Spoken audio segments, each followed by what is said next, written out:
And in this episode of the Locked On NBA Big Board podcast, we are back to talking college basketball, and who better to bring on than my guy, Leif Thulin, the man that watches more college basketball than anyone else. And in this show, we are going to talk about Kentucky's new blueprint. But will this new era under Mark Pope, which is full of transfers and veterans, will it lead to the same success? We're going to find out who is Kentucky's top NBA prospect, or if they will have a player drafted in 2025. Sounds weird to talk about that with Kentucky State.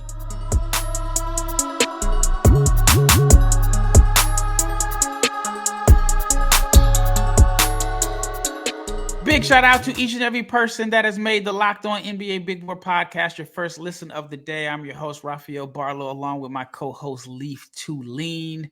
And we are back to talking about college basketball. The last few episodes we've covered the NBA rookies in the preseason, but the college basketball season is right around the corner. I know Leif is just super excited. You've been watching some of the scrimmages. Some of these scrimmages are like borderline real games. Oh, I've been watching. I've watched probably 4 in the last 24 hours. So I know you can't wait. I couldn't wait. Even when I missed a game, I went and stayed up late and compromised my sleep schedule and watched some more ball. So I work a Jazz game, I work a hockey game, and then I go home and watch more ball. So I'm excited. I can't wait. Gonzaga and Baylor, less than a week away right now. But Kentucky, I actually had a conversation yesterday. And just yesterday, I said, Kentucky's built like a mid-major team, but with high-major players. But it's the exact opposite formula that Calipari employed, and why I was so frustrated with Calipari for the past 5 years. Calipari would play his guys he promised, and that's why NBA guys like him. He's a player's coach. He gets them to where he promised, which is the NBA. But the job of a basketball coach for a university, which is what they're employed for, is to win them games, and he failed in that regard. Mark Pope, I think, is the exact opposite. Mark Pope is a player's coach in the sense that he's going to get his guys good shots. They're going to average all his stats. Everyone's going to have a chance. But the way they're going to play is like a mid-major team, a team that shoots a lot of threes, plays very cohesively, but they don't have a standout player.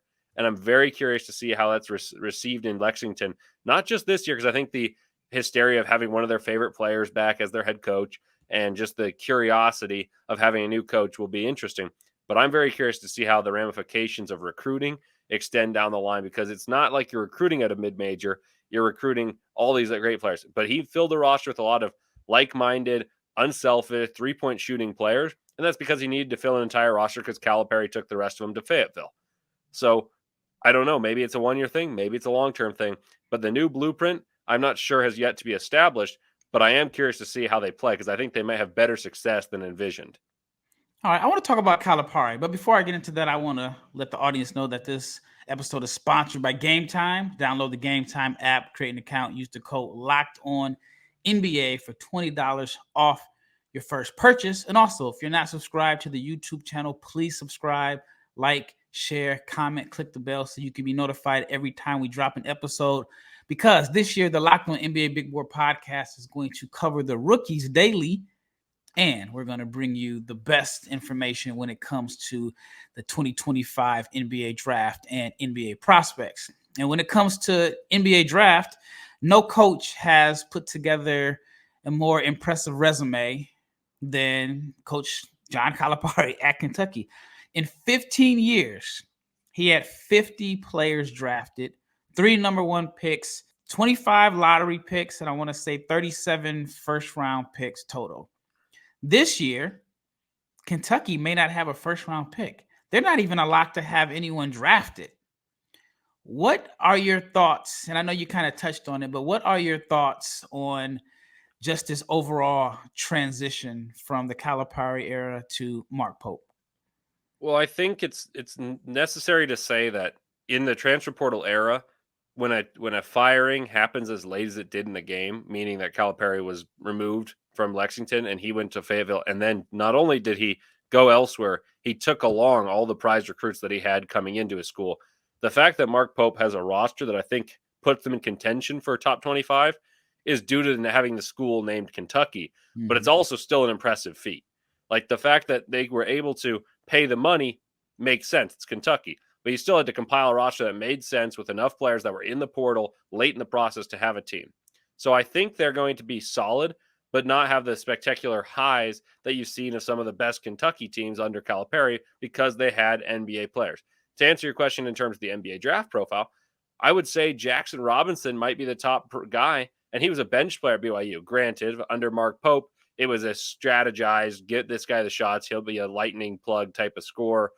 He might be that again, but I don't see first round potential on this roster, at least for this year's NBA draft. I could see it in the following years. This is a team that's built to me as we're going to find a way to maximize our collegiate talent, play together, shoot a lot of threes, be good offensively, fight hard as a team, and scrap our way to the Sweet 16 as the best case scenario. Whereas Calipari's teams are, if we get hot, we could win a national championship. We have 5 number 1 picks possibility. Like last year, there were believers that Justin Edwards was the top player in the draft. Reed Shepherd was many people's top player in the end, and Rob Dillingham was my top 3 guy. So like you had 3 believers as freshmen. Then you also had a bunch of other guys that had enough talent to be drafted, like Ivisic, who was saddled on the bench. They're completely disparate blueprints, and I think one's going to lead to more collegiate success and one's going to lead to more recruiting success. I'll be curious to see how those two roads meet in the middle.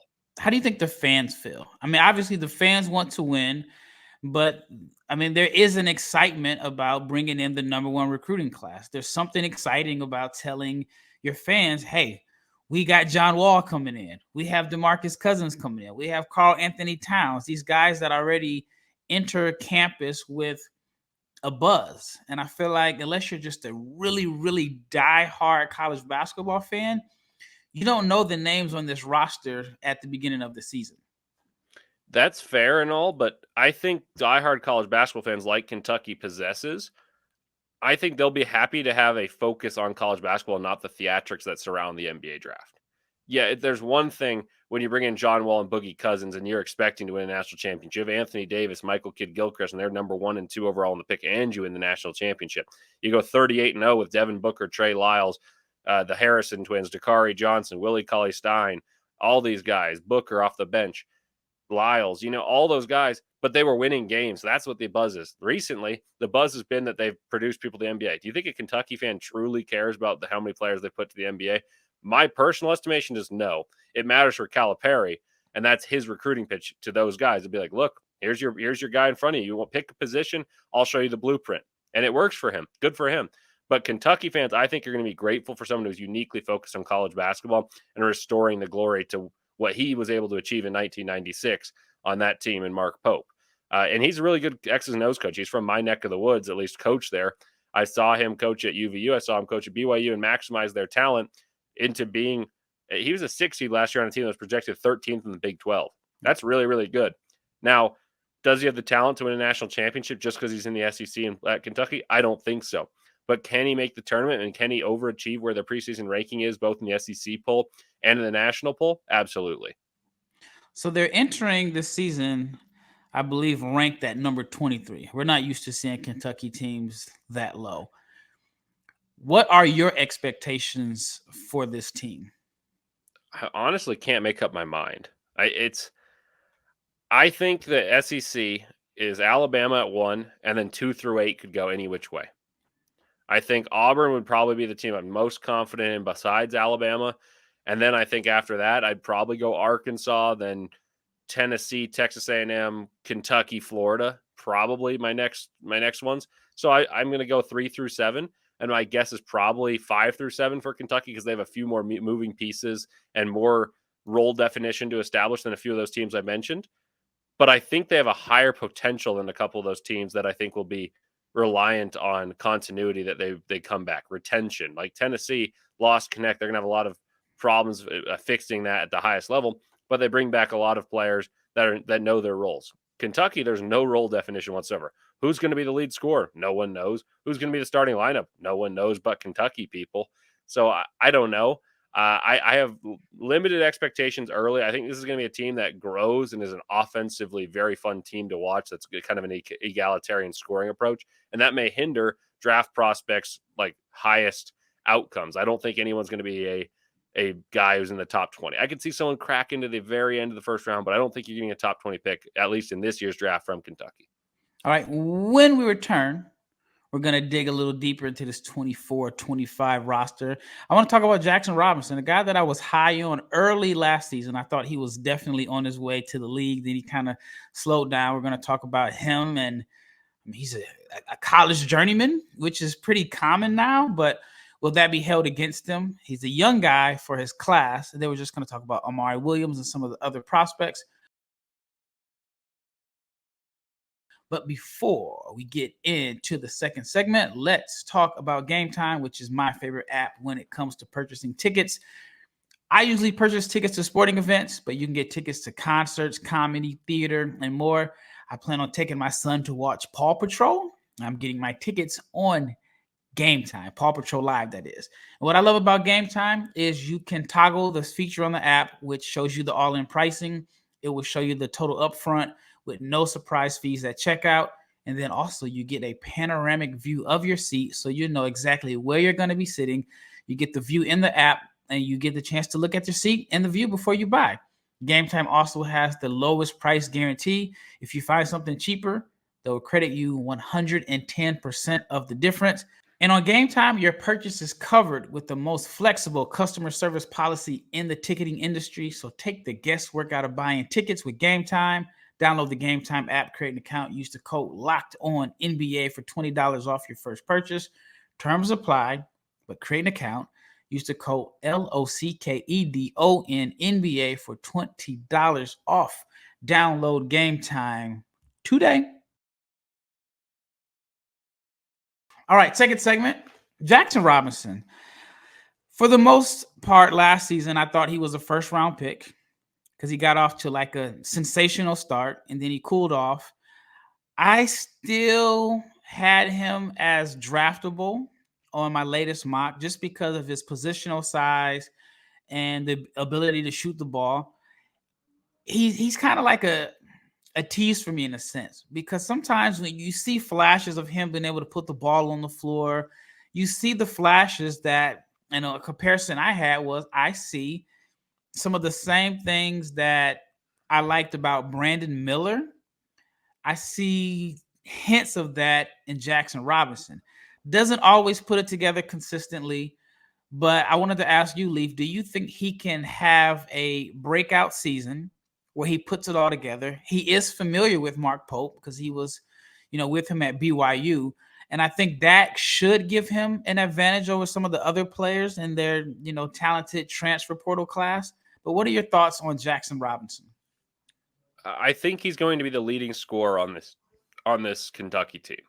But my concern about him as an NBA player is essentially athletically, he doesn't impose his will against WCC competition 2 years ago. Last year at BYU, he started off well in the non-conference Big 12 play, still was solid, but a little less aggressive, and that's where those numbers taper off a little bit. And I'm curious to see how he does against the length and athleticism of the SEC. I think he's going to be the lead scorer, but I feel like he's the guy who scripted his shots. He's not the dynamic lead scorer as someone who can do it with the ball in his hands. And there's no problem with that. There's very good players in the NBA that are scripted their shots. And I think he and Koby Brea are excellent shooters, and they're going to be scripted a lot of pin downs, open threes. And Mark Pope's very good at getting those. They play inverted offense through bigs, creative passers. Expect him to score 16 points a game in the SEC, and I expect him to be firmly on draft boards. I just don't know as he continues to age, and you know this, and listeners probably know this, I don't really care that much about age, about draft picks. If they can play basketball, they can play basketball. That's typically my opinion. I think as he continues to age, but he still doesn't physically impose his will, that'll be held against him. And so he needs to be able to handle the top athletic wings that he'll face in the SEC. So those individual matchups will matter. I think he's got a chance to be a first-round pick. I would probably project him as a second if I'm estimating right now. And for him, his age, he's unique in a sense because this is his fifth year, but he's only 21 years old. Yep. However, entering this season, there's 96 games of film, but he didn't play much at A&M. He went to Arkansas, went to BYU for 2 years. Now he's back in the SEC, so he's familiar with the conference. But like you mentioned, at those previous stops, he didn't really have a lot of success. He averaged 2 points a game at A&M, 3 points a game at Arkansas. moved it up to 8 points a game his first year at BYU, then jumped on radars, averaging 14 last year. But I just can't figure him out, man. I think he's really talented. On one hand, when I watch him shoot, I'm like, this guy is a shooter. He has the NBA positional size, and there's a role for him as a floor spacer. But when you look at the shooting percentages, they're not bad. I mean, it was 35% last year on 7 attempts per game. But for some reason, I think that he is capable of doing more. Am I off base here? I agree with you. You know who he kind of reminds me of, and I did not have this planned. He reminds me a little bit of Julian Strother the year before Strother took off and was the best player next to Timmy. He was the best prospect on that team, but Timmy was the best collegiate player. And it allowed for Strother to be more aggressive, play off the ball, hit open threes for the first 2 years of his career. His junior year, he took off, got more rebounds, was more assertive, attacking closeouts and scoring, not just on spot-up threes. I think you need to see that similar development from that Julian Strother demonstrated as someone who could jump in and get in the fray, grab some rebounds, push the pace, score other than catch and shoot threes. Jaxson Robinson, to me, has the tools, but hasn't put together the mentality or the physicality. So I agree with you there. And like I said, the SEC may not have the physicality of the Big 12, but it definitely has the athletes. So I want to see how he compares to some of those athletes, and I want to see how he handles some of that athleticism thrust at him as what I assume will be the primary option of Kentucky's offense. That's the part where I think Kentucky's offense is unique, though, is it's going to have a lot of players that can do a lot of similar things at similar levels. And they don't have their typical John Wall level standout who is just unbelievable. You can't keep him out of paint. They're going to have to work together as a team, and I think you're going to see him be the most consistent scorer of the Kentucky Wildcats, but I don't think it's going to be typically a Kentucky Wildcat who's the best scorer is an All-American and a draft prospect. I don't think it's a guarantee with Robinson. Okay. I want to ask you about Collin Chandler. He's from your neck of the woods. I've heard a lot of good things about him, and he has a little bit of buzz. What are your thoughts on Chandler? And do you think he can be a one and done? Fun fact for you, I've seen Collin Chandler play since he's been in 3rd or 4th grade. Okay. So he played on the same team as my little brother. And he was very, very skilled from a very young age. Did not need to pass, so did not pass. He also played on the same team as Jordan Ross at St. Mary's and Jackson Kohler at Michigan State. And so he's a freshman this year, but that's because he won an admission. Those two players who have been in college basketball the last couple of years did not. He is someone who is a very good dynamic athlete and a good scorer, but he's figuring out how to play at the physicality. And he's also back off his Mormon mission, which means he didn't play basketball the last 2 years. So I think it's good in the sense of his mentality, his maturity is going to go up, his processing will improve, but it's just coordination is sometimes difficult to get back at the highest level after 2 years not playing basketball. You see that a lot of BYU players. I'm curious, and I don't want to overstate this, but I think on the roster presently, and I'm not saying that he will be a first-round pick this year. I don't think he'll declare. But I think on the roster presently, he's their best long-term prospect. Can you describe his game?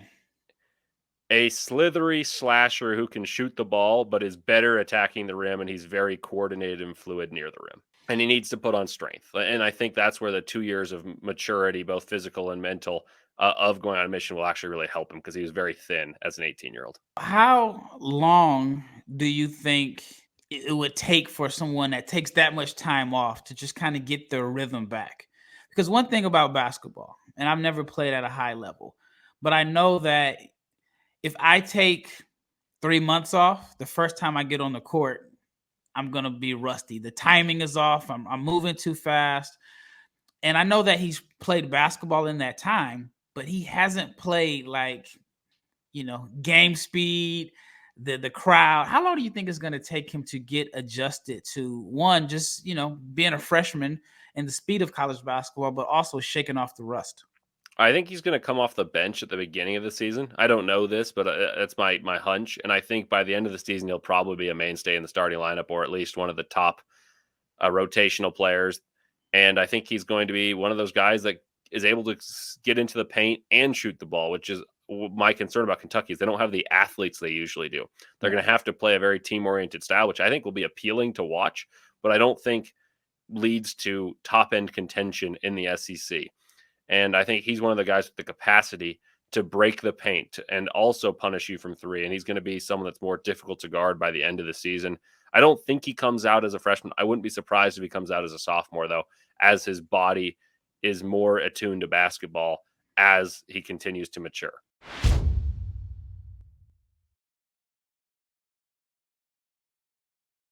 All right, last segment, Koby Brea. What are your thoughts on Brea? I know that he is a sniper, and you can make a case and say he's the best three-point shooter in the country. Would you give him that label?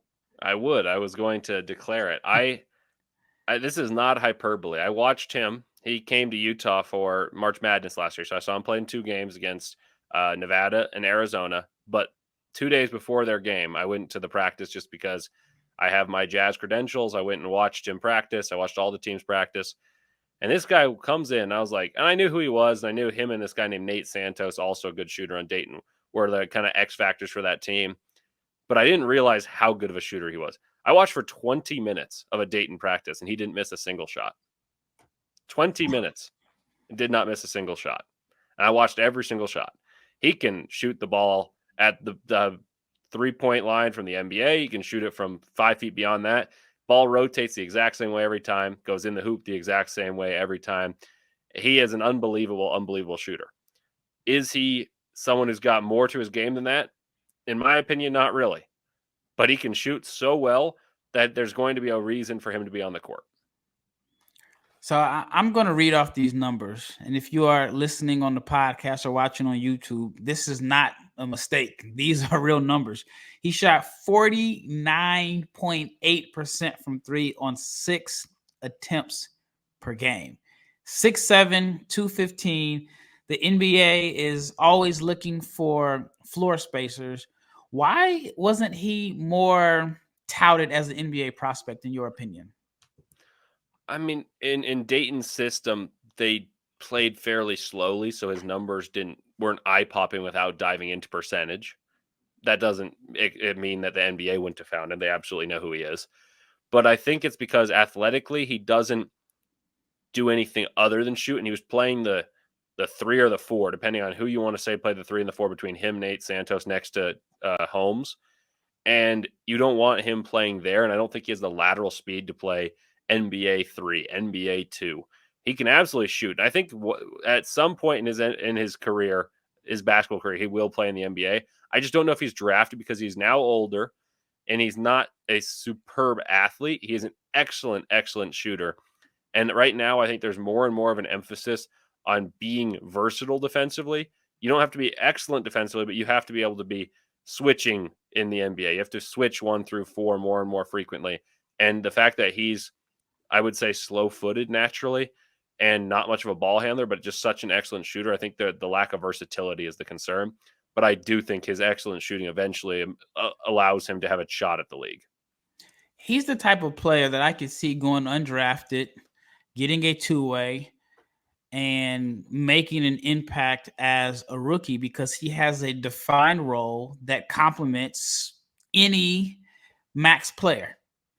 And that when you have a max player, a guy that is making $250, $300 million, they usually need an outlet, someone that can space the floor and help keep the defenses honest. And Koby has a defined role as a shooter. So I think that he has a chance. And I agree. I think that he has a chance to see some time in the NBA. I don't know if he'll get drafted because freshmen and players that are more athletic are sexier, but I do think there is a defined role. All right, who would you say is your number 3 prospect on Kentucky's roster? And this is debatable. I think if you ask 5 people, you might get 5 different answers. I don't know my answer. Like, I knew this question was coming. I still don't know my answer. I'll go with a little bit of a bold one here. Okay.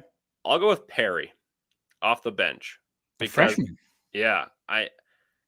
I think his shooting ability is so good that in a few years, when he puts on more muscle, more athleticism, and the college development favors him, and he gets more chance because there's a couple older players in front of him, Lamont Butler, Otega Oweh. You look at a couple of these guys that'll stand in his way. You have Collin Chandler, who I think right now is more physically athletic because he's older. I think Perry's shooting ability puts him on the map and gives him a desired skill set that of this roster is one of the more rare things in terms of NBA scouting. Like if you were to look at the biggest plus, like if you were to do it from 0 to 100 on a grading scale of any single skill, his shooting is at such a high level for such a young age that it stands out more to me than anything else. So I'll go with him just on the fact that he can shoot the ball and he's got a lot of room to grow. He finished his career as the all-time leading scorer in the state of Kentucky. How many times are we going to hear him compared to Reed Sheppard this year? Oh, a lot. I think Perry's going to be talked about as if, oh, is he the next Reed Sheppard? Should we start him every week, every single week that he has a good shooting day? All right, I'll talk about Amari Williams. What are your thoughts on Amari as an NBA prospect? He's a transfer from Drexel, averaged 12 points, 8 rebounds, a little under 2 blocks per game, has good size, was the defensive player of the year in his conference. What do you think about him as an NBA prospect?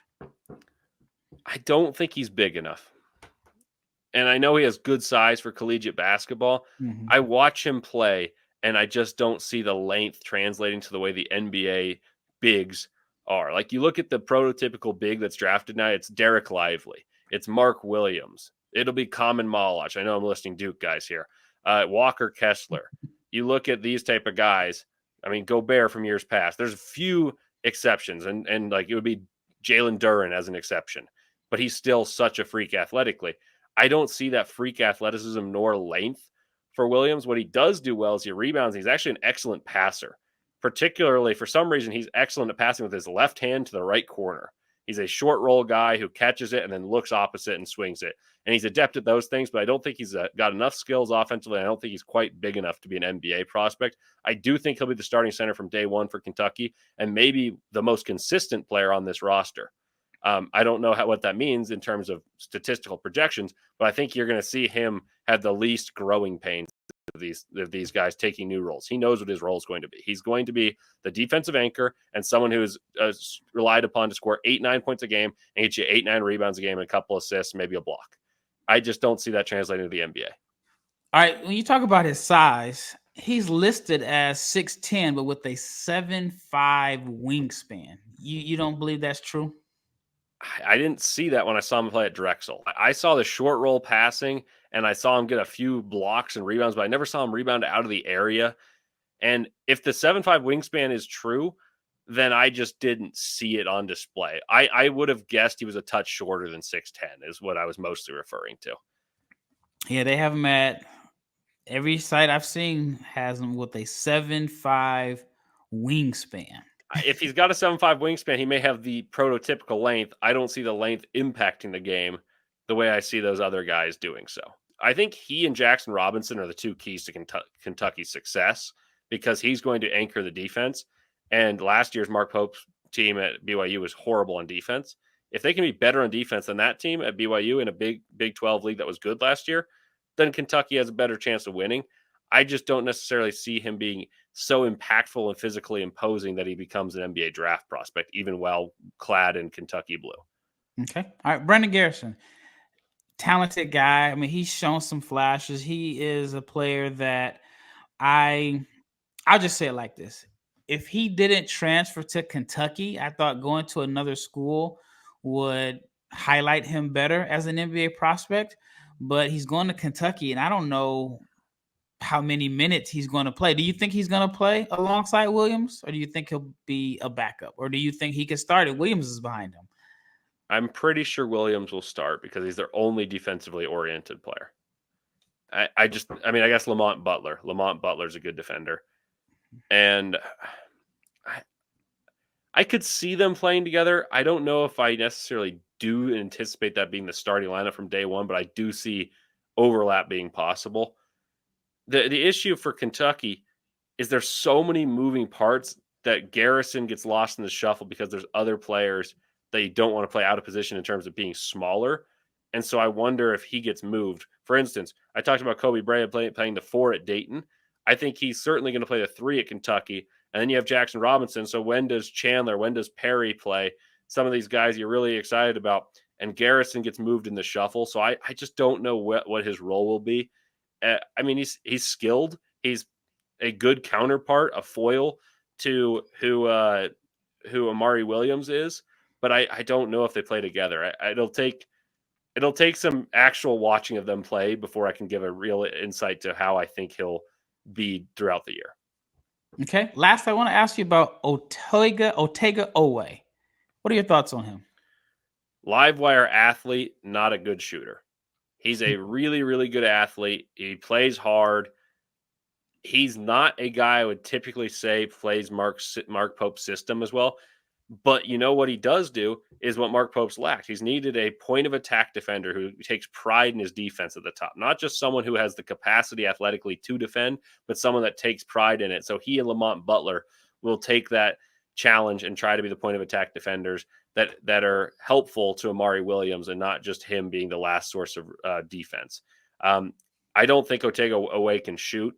I was hopeful he could at Oklahoma. But he liked shot well him last year. 37% from three. Small sample size. It's a false sample in my opinion. So it's like the Kobe. You think Cody Williams type? In a way. I think he was the clear-cut dare shooter on that team that had Javion McCollum and Milos Uzan and a couple of these guys that you knew were offensively oriented, and he was the defender. And they'd be like, well, if he beats us a little bit, let's live with that. If those numbers stay up, because I think he will get good shots in Mark Pope's system, then he's got the athletic tools to play at the next level. I don't know if he's necessarily has the skills with the ball in his hand, and he's not an enormous guy. He's a big guard in college basketball, but he's not oh my goodness, that's a big two guard in the NBA. So I'm a little pessimistic about his NBA draft possibilities. I like him as a college basketball player, though. Yeah, they have him listed at 6'4", 215. He did shoot 37% from three, but it was only 25% as a freshman, but he only took 4 shots. 37% on 53 attempts. I think that is a good enough sample size to at least kind of have a feel for him as a three-point shooter. But then when you look and see that he's only made 64% of his 172 career free throws, and if you are the type of person that believes free throw shooting is more of an indicator of shooting touch than three-point percentage, then you have a little bit of concerns. Now, as far as Oweh, there was a team I spoke with last year that said that they would have drafted him in the 50s, and they were hoping that he would enter the draft because they were going to find a way to either select him late or trade down or give him a two-way contract. And their reasons were, we need that type of guy on our team. We don't have that athletic type of wing that can defend. And you know what the comparison was for him? Lou Dort. Okay. The comparison was, he thinks he's an offensive player, but he's not. And if we can just get him to switch his mindset and defend like Lou Dort, he can make a lot of money. What do you think about that comparison? He's got the body for it. Like, that's what I meant by him not being a shooter. Even though he shot a decent percentage, it's because the other team wants him to be the offensive player that he believes he is. It's that old story where Jeff Teague talks about Josh Smith and he says Chris Paul was fist pumping because Josh Smith hit his first three. That was how he was at Oklahoma, because when he'd shoot, you were like, oh, great, Otega Oweh is shooting. But when he's locked in and he's playing his best basketball, he is a terror on the ball. Someone who gets in passing lanes, pushes forward, gets you rebounds, and he was an impactful player on what was not a very good team last year. And that's like, those type of things stand out to people, and that's what the scouts clearly saw. But in terms of his draft prospects for most teams, I think he needs to shoot better for most teams to have the faith, even though the 37%, like I said, I think is a misnomer. I think defensively, he's one of the best point of attack defenders that can guard 1 through 3 in the NBA and then 1 through 4 in college ball. I just don't know how they're going to display him, because maybe he'll shoot great because he'll be wide open because the other players will be great shooters next to him, and he really shines in that role. But I don't see him and Lamont Butler playing together because they're a little bit redundant as ball pressure guys, and neither of them are great shooters. And at the same time, I don't think they're going to go all great shooters and no ball pressure. So I'm curious to see what his role shakes out to be. Kentucky is one of the teams I have the most unknowns, even though I know a lot of their players. It's just their transfer fits aren't as clear in a jigsaw puzzle as some other teams. Well, that wraps up this episode of the Locked On NBA Big Board Podcast. And this is why I got to have Leif on when it comes to talking college basketball, because he knows the rosters in and out, from the mid-majors to the power 4. I was want to say Power 5, but there is no Power 5 anymore. And also, if you are an NBA fan, I want to let you know that your favorite podcast now has a newsletter. To whichever team you support, there is a newsletter, and it is a one-stop for the ultimate team and league coverage, and it will be delivered right to your inbox. So sign up for free now at lockedondaily.com. That's lockedondaily.com. You can start your day with an all-new free Locked On, fill in your favorite team. I know Leafs team is the Jazz, Lakers, Clippers, Blazers, Heat. And it's a newsletter coming right to your inbox. But once again, it's Rafael Barlowe with Leaf Thulin, and we are out of here.